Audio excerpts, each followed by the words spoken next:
Alright, so we've had a really busy couple of weeks in the lead up to Street Outlaws. So do you want to talk us through a little bit about what happened?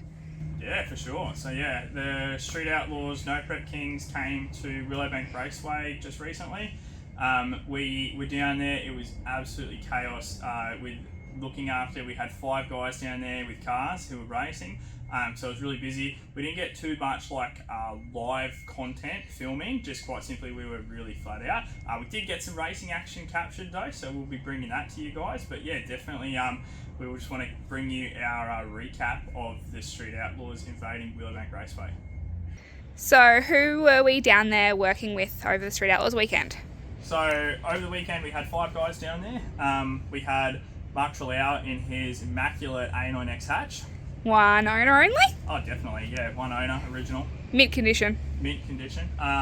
Also down there with Paulie Fuller in his similarly presented immaculate Gemini. Definitely all matte black. Street car too, that one.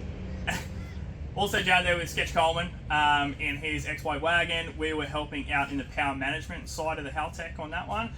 So doing like drive shaft torque targeting and stuff like that, helping out on those features. Also some launch control strategies and stuff to help that thing build some boost. It's got remounted turbos, so they were having a little bit of trouble getting it on boost on the line. Also helping out Timmy Cross with his actually immaculate Nova. I was going to say, both him and Sketch's cars are actually immaculate. They are legitimately. Really nice cars. Really nice cars. So yeah, Timmy Cross, the Nova, previously campaigned by Jack, which we used to run in the Kendra Radial series. Probably still will run in the Kendra Radial series. But yeah, so he kept me on to look at that and help him get that thing down the track. And also, a little less serious was Rob Armstrong's little Torana. He was running in both the 7.0 and the 6.0 support classes on the Friday and Saturday night respectively.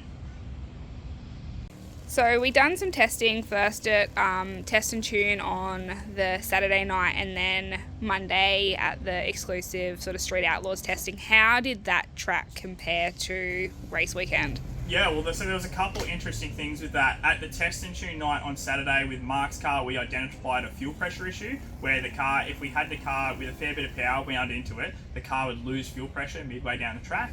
We ended up tracing that back to a fuel supply problem with the fuel tank, which we ended up doing a mad night, Sunday night thrash to remake a fuel tank and stuff to then be able to make the Street Outlaws test session on the Monday. That Monday test session went good. The track conditions were significantly different to what we got on Friday for Street Outlaws, and we did identify some new issues in Mark's car. It's only still very fresh since being repaired from the crash. It's done only a handful of passes. Yeah, and you'd be able to would it literally be less than 10 passes since the crash. I was going to say, and that's exactly it. He only done 3 passes at Test and Tune, a couple passes that then straight into racing. Into racing. So that's the thing, is it has not really, we haven't had much testing time, as most guys hadn't, but yeah, but truthfully hadn't had much testing time. So we went down there, we then identified at the Monday test session, we had a really successful test session. The fuel tank had completely alleviated the fuel pressure loss issues that we were battling on the Saturday night, so we were super happy with that. And then we ran into a new problem where if we were hitting the start line decently hard, like putting the car into a low 120/60 foot, it would turn right quite savagely. Very savagely. Very savagely. Like it'd be off trans brake and the car would be moving over maybe 1 to 2 wheel widths, like by the 60 foot, you know what I mean? And then getting out of the groove and Mark having to pedal the car and stuff. So then we drew on a few of our resources up here. Well, Mark did, speaking to Matty Rogan and Jack Danaher and a few guys who have been in this game a lot longer than us. Especially with setting up those 4 links and stuff like that. And so Mark made some adjustments, ready to go into Friday's racing. And then when we walked the track on Friday morning, we were like, oh, this is very different. Massive bald patches. Walked up and down the track Friday, and yeah, you could just feel the track conditions, the amount of bite the track had in it. The old absolutely no tack. There was absolutely no tack. It was the start line was marginal, but then definitely out past 300 feet. It was it felt really slippery. So we were definitely thinking we might have our work cut out for us. That's for sure. So and then yeah, that brings us on to our next point is both Mark and Paulie actually elected to run on radials.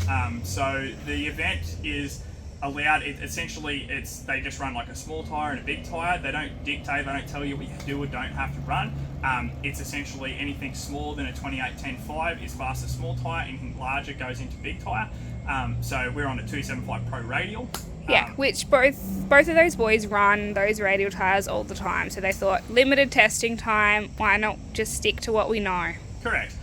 Not to mention, it was super hard to actually get your hands on any like slicks up until the event, and both cars literally, like, I would say 3 weeks before the event, neither car had motors in them. Like, it was literally so it was a pretty last minute thrash trying to get those two cars there. So both the boys went, you know what, we've got these tyres, we've done a handful of passes on these over the years, let's just run with it and we'll see how we go. On the line and we'll get it together. Right out, fellas. Hey! Hey!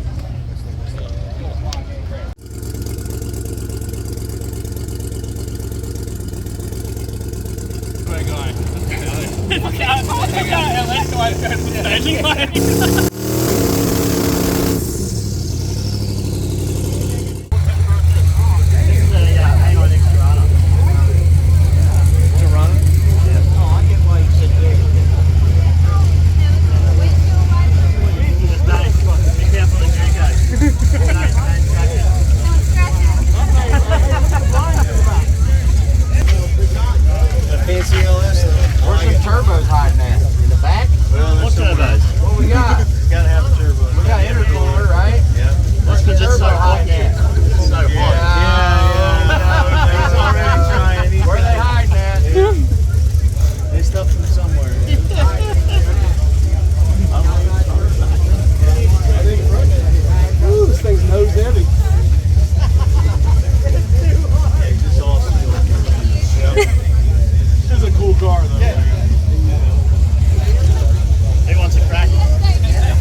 It's easier.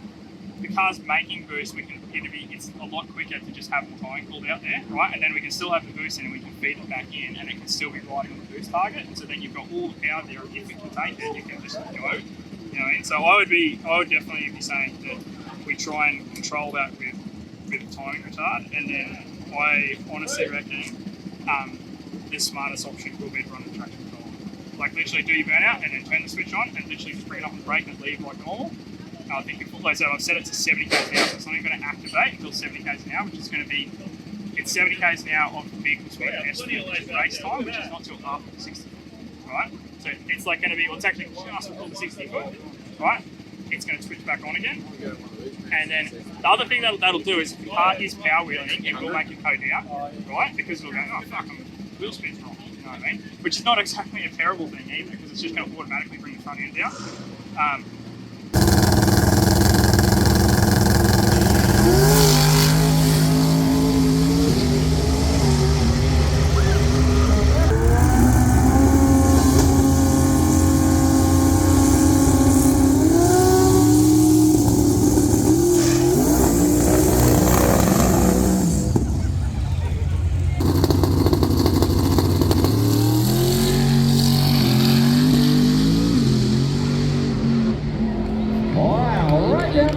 Nice.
was like, Dude, how fucking good of a race was that? yeah, that was fucking cool. Man. That was cool.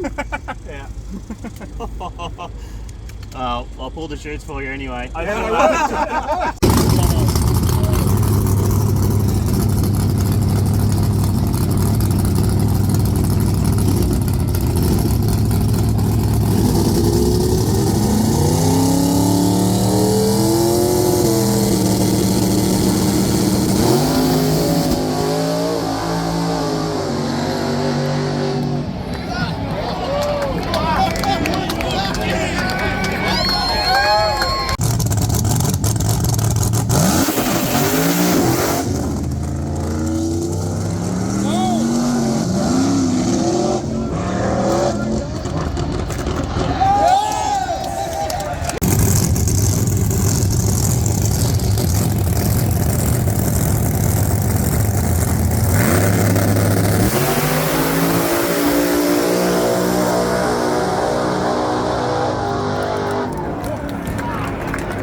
So the Saturday racing, none of our guys were in like the invitational thing, so we all sort of jumped over into the small tyre class. Got a little bit stitched up first round. 2 of our cars were up against each other. How did that pan out? Yeah, so first round in small tyre, we had Paulie Fuller versus Timmy Cross. They drew each other out of the hat, and so we knew that it would have to be one or the other. We did manage to get Paulie's car Yes, we got it. fixed, Paulie turn managed around. to get a new turbo Saturday morning. We got a turbo back on the car. We did know that we did drive it up and down the pits, and we figured out that Paulie's front wheel speed sensor had decided to die, which was fun. We don't typically use front wheel speed at the drags. Just quite simply, a lot of the time it's not required. The track's good enough. But this track we were racing on, out past 300 feet, it was absolutely possible to actually start spinning the tyres. Even with the relatively modest power that we were putting down. The track did come around a lot from Friday to Saturday too, though. Correct, yeah. The track that we had on Saturday was a lot better than the track we had on Friday. So Timmy Cross and Paulie lined up. It was actually a really cool race. They both got out clean. I think Paulie got out a little earlier. Yeah, he got the tree. On the light and yeah, got the tree. He got out, and then the car got out to about, it was probably 300, 350 feet out, and then it started to gather some wheel speed. Paulie had a couple pedals, but Timmy's car was on rails at that point, and a couple pedals was all it needed, and Timmy came around him in the back of the track. So still showing some really good potential in Paulie's car. Again, if we had some more time and stuff, and we had that front wheel speed sensor in there, then definitely our traction strategy would have cleaned that up. But again, you can only do what you can do on race day. Yeah. So, race day, and you only get very limited exactly. time. So Timmy managed to go through. Paulie, unfortunately, was first round ducked, so he was back in the pits, getting stuck into some beverages and causing mischief. So then Timmy went through next round. How did that one go? Yeah, so Tim's next round, he went and he actually drew the super tough panel van from ASG Motorsports. That was, I'm sure we got the footage of that. We definitely have. That was a super duper close race. It was a really, really cool. That's what you want when you go up there. You want to have nice close racing where you really, it could go either way. And so yeah, they both had great passes. Hats off to the team at ASG. They were on rails all weekend. They had a really good pass. We also had quite a good pass. And ultimately, they did get around us in the back of the track, but Timmy was right there. I have seen the finish line camera, and I think it was only maybe a foot in it or something like that. They were basically door to door the whole way down. So cool to have races like that. Which brings us back to Mark in the Torana. So Yeah. he was in small tyre as well. So yeah, Mark was in small tyre, and he managed to go. He got a first round win against a super tough Nitrous HQ. It might be Statesman actually. And then I don't know how, but I did actually keep telling him, I said, yeah, for this next round, can you just draw the bye? And somehow he managed to do that. It's always a bit of a joke we go through. And so he did actually manage to draw a bye. There was also some one of the competitors had to pull out. So there was supposed due to to be some another safety round, issues. but there were some safety issues. A guy, I'm sure you guys have seen the videos, he got really loose out at about maybe 500 feet and did an absolute stellar job to keep the car off the wall. I think it went back and forwards 5 or 6 times. Somehow he managed to keep that thing with all the panels still shiny. So hats off to him. But he did not make it to the next round of racing. And so then what happened is we were on to the finals, which was Mark's little Taco Express versus the ASG panel van. Which again was another really good race. It was such a good race too. It was really, really good. Mark sleeping on the tree. Sleeping on the tree. He will admit that it is if you look like at the 60-foot mark, the Taco Express is on the back bumper of the ASG panel van, which a car like that, you can't give it an inch, let alone a bumper. Like that's like a car length, you know what I mean? At the 60-foot, Mark had an absolutely monumental, like we would have had to have an insane run to come back around him. And as you'll see by the videos, we nearly had that insane run. We've seen the finish line camera.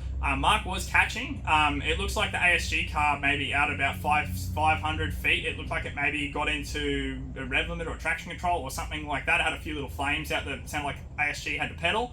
But we were on rails. We were going straight down through there.